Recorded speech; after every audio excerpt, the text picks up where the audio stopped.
Hello, everyone. Welcome to another Donoran Monologue podcast. We're on the Thursday of our Pokemon series. Pokemania, as it originally hit in the U.S., you can guess what the subject's going to be about. Before I get into that subject, I do want to thank our longtime sponsor, Ashley Luann Kay, not only for her sponsorship, but also for her support. You can follow her on Instagram at the Minnesota Nurse, all lowercase, so please check her out there. Guys, part of the brilliance of Pokemon's marketing scheme in creating Pokemania, because I want to be clear about that now before we finish out this series. Pokemania was not a organic, naturally occurring thing. It was meticulously planned. Nintendo absolutely plotted this out, and that's why I say it's the most brilliant marketing campaign of all time, because they were not bottling lightning. This was field tested and applied brilliantly. So, but the most important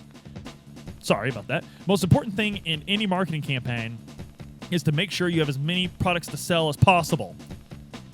So, what better way than a trading card game? Magic the Gathering had already blown up in the U.S. and Japan and the world. And it originated in the U.S., designed by a legendary game designer, Richard Garfield, who just recently designed another game, I believe, called Keyforge, maybe a couple of years ago, which was pretty interesting. But Magic the Gathering was really interesting because it was a trading card game in which you pre-constructed a deck and fought against each other, and it was really cool.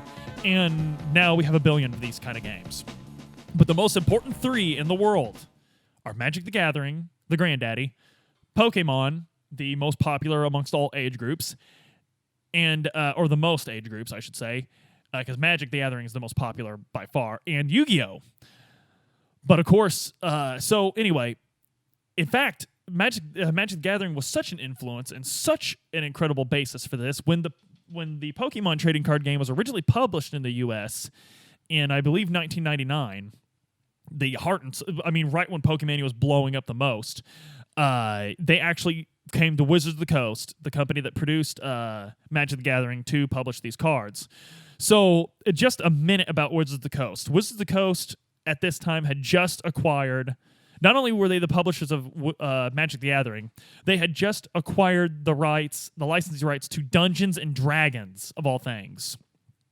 So imagine being a company in, I believe, Seattle, Washington, anyway, in the Pacific Northwest.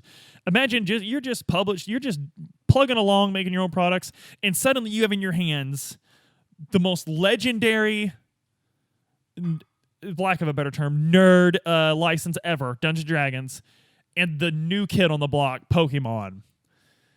You're commanding a lot of power and a lot of capital. And Wizards of the Coast, they were just publishing the cards, but still, they had the American Avenue. Pretty incredible. We were all happy to get them. And I was talking with the guys earlier about how it's kind of funny because I was 8 when Magic the Gathering came out, so I wasn't really aware that it was out. I didn't hear about Magic the Gathering, in fact, until after Pokemon, but I did get to experience Pokemon as it came out, and it's kind of weird to be with a card game from the beginning because you sort of look back on all these legendary cards, and you probably held them in your hand at one point and didn't even think they were that big of a deal. I was mentioning that I knew a lot of kids that would put a Charizard on hot pavement playing on recess on summer because it was just Charizard. Who cared? You wanted to play them. That's the whole point to toys, right? Is to play with them. So to be into a card game before the collector's aspect fully takes over is kind of an interesting thing, and Pokemon's the only card game I had like that, because I didn't get into Yu-Gi-Oh! Until after it was popular. Yu-Gi-Oh! Of course, released in the U.S. after Pokemon. Excuse me.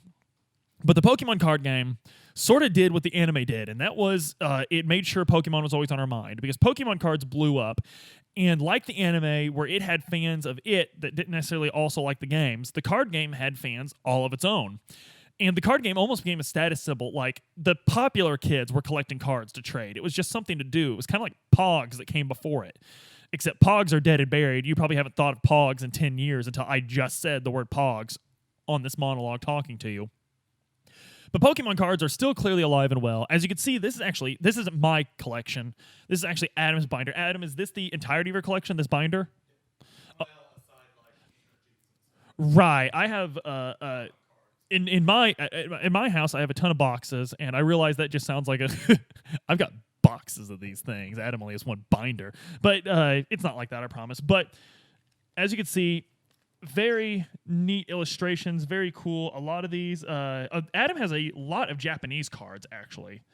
A lot. We have a little Typhlosion there. Yeah, actually, it looks like a blinding majority of your Japanese cards are Gen 2. Almost all of them. There's a Gen 1 right there, Pikachu. But looks a horsey. But yeah, let's go back to the beginning here. That's all Japanese cards on the first page. You just told me there's more. These people are expecting the truth, and you're making a fool out of me. Oh my God, Adam! There's still more Japanese cards. Finally. So here's some American English cards. And as you can see, Adam seems to have been a late comer too, because some of these don't have an edition printed on them at all, or second edition, or the jungle set. Let's see if we can find a first. But anyway, that was the way you told what if you had a really valuable card or not back in the day, was you checked right here where it told you what set it was in. Much the same way that Magic the Gathering has its symbols for each set. Here, we'll find that Dratini here, but as I'm doing that, let's keep talking. But again, when we were into this for the love of Pokemon, not just the collecting aspect, which I think a lot of people are still into. When I go to buy cards at Walmart, just buy booster packs, I'll typically buy boosters for Yu-Gi-Oh! And Pokemon. I don't buy as many Magic the Gathering cards anymore because I don't like these newer sets. But when you go there, there's always kids buying Pokemon cards, and it's something that actually really warms my heart to see, because I don't know that there's any fad that my parents were into in the late 70s that carried on into my adulthood.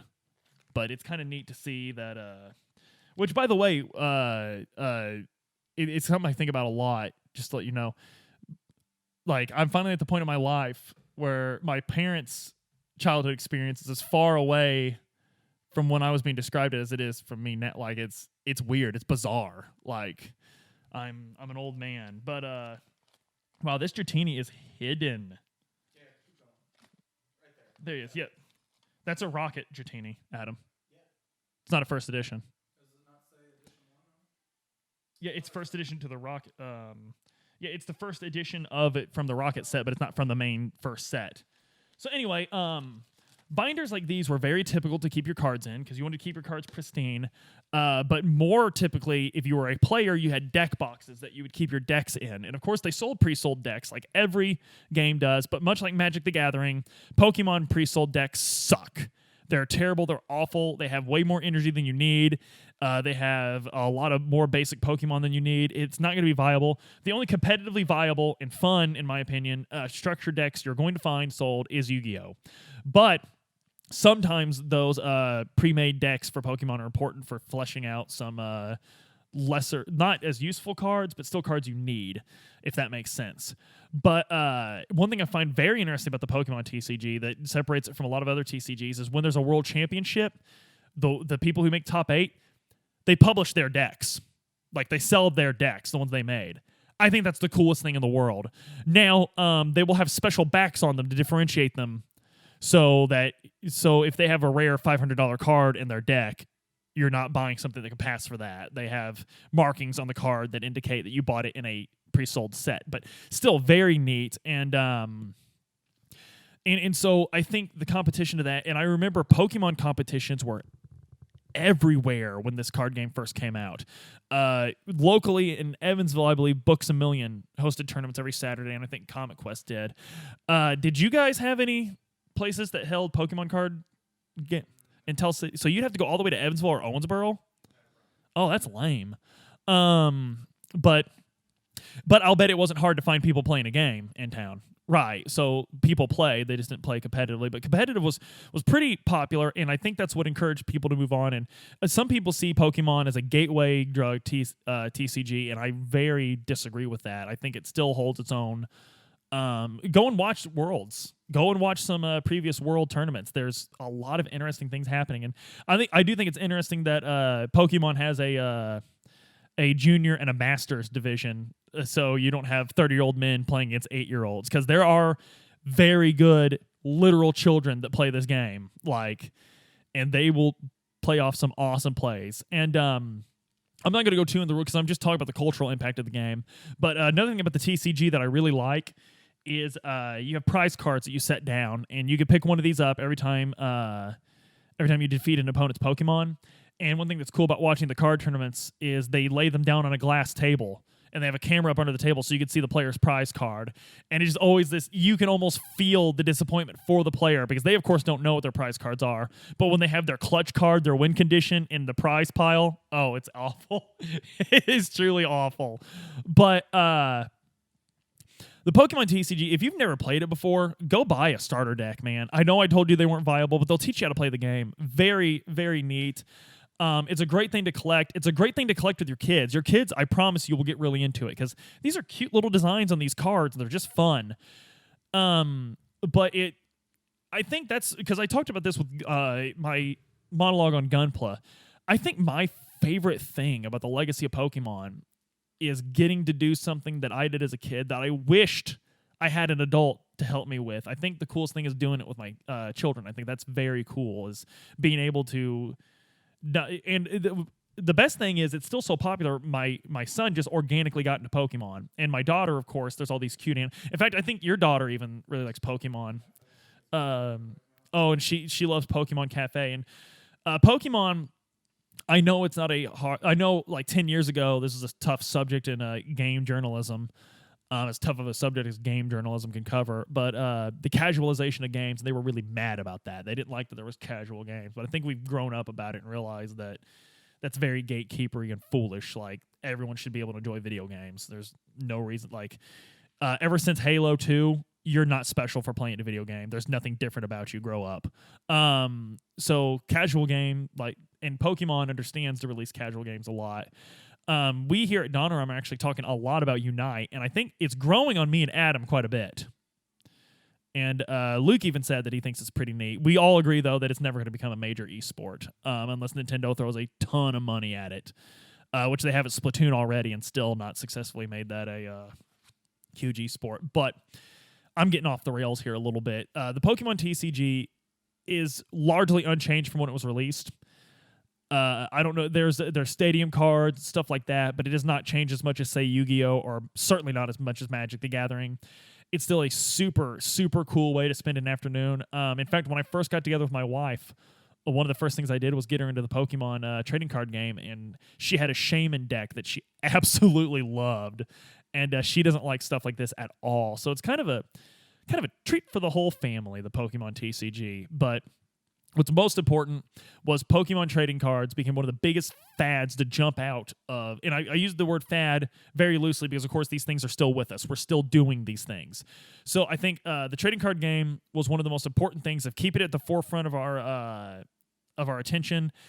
It was something that sort of crossed the barriers for us, where people that wouldn't play a video game or people that wouldn't sit and watch a cartoon would still collect these trading card games because there was a hustler aspect to it. There's a money aspect to it, and we really like that.